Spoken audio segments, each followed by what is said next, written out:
महापुरुषों बड़े सत्कार से कहिए धन निरंकार जी। महापुरुषों गुरु नानक देव जी के पीछे पीछे उनके श्रद्धालु भक्त की भीड़ चल रही थी। गुरु जी उन सबसे बेखबर अपनी ही मस्ती में चलते जा रहे थे। सभी जानना चाहते थे कि गुरु जी कहाँ जा रहे हैं, लेकिन गुरु जी की निश्चिंतता देखकर किसी को पूछने का साहस नहीं हो रहा था। तभी गुरु जी ने अपना दायां हाथ घुमाया।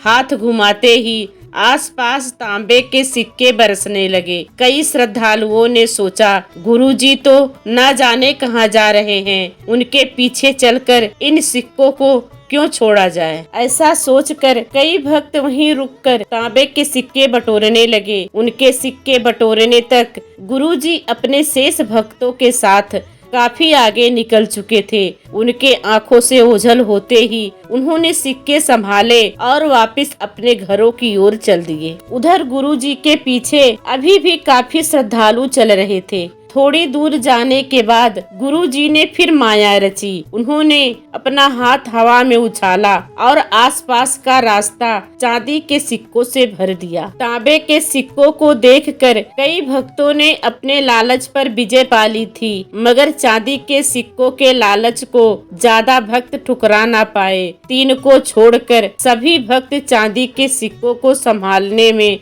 मस्त हो गए। इतनी देर में गुरुजी काफी आगे निकल गए। अब उनके पीछे केवल 3 भक्त चल रहे थे। वे थे बाला, मर्दाना और लहाना। थोड़ा सफर तय करने के बाद गुरु नानक देव जी ने फिर माया रची।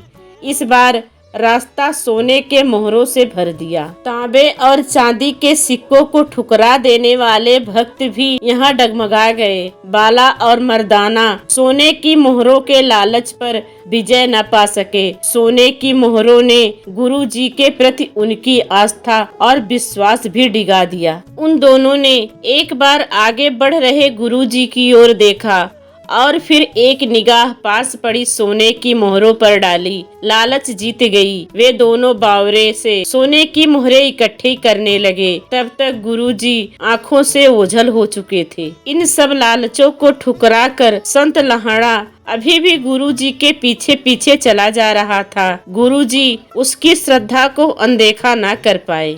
गुरु नानक जी ने अपने मिशन की बागडोर इस भक्त लहाड़ा के हाथों में सौंप दी। यही भक्त लहाड़ा जी आगे चलकर गुरु अंगद देव जी के नाम से प्रसिद्ध हुए। दूसरी ओर जब मोहरें इकट्ठी करने वालों ने घर जाकर मोहरें संभाल कर रखनी चाहिए तो उन्होंने पाया कि उनकी झोलियां मोहरों की बजाय मिट्टी से भरी हुई हैं। मोह और लालच पर विजय पाकर गुरु भक्ति में जुटा रहने वाला सब सुखों को प्राप्त होता है। प्रभु भक्ति में वह प्रभु रूप ही हो जाता है। इसके विपरीत जो लालच में आकर गुरु को त्याग देते हैं उन्हें सांसारिक सुख भी नहीं प्राप्त होते और ना आत्मिक ही आनंद मिल पाता है। महापुरुषों बड़े ही सत्कार से कहिए धन निरंकार जी।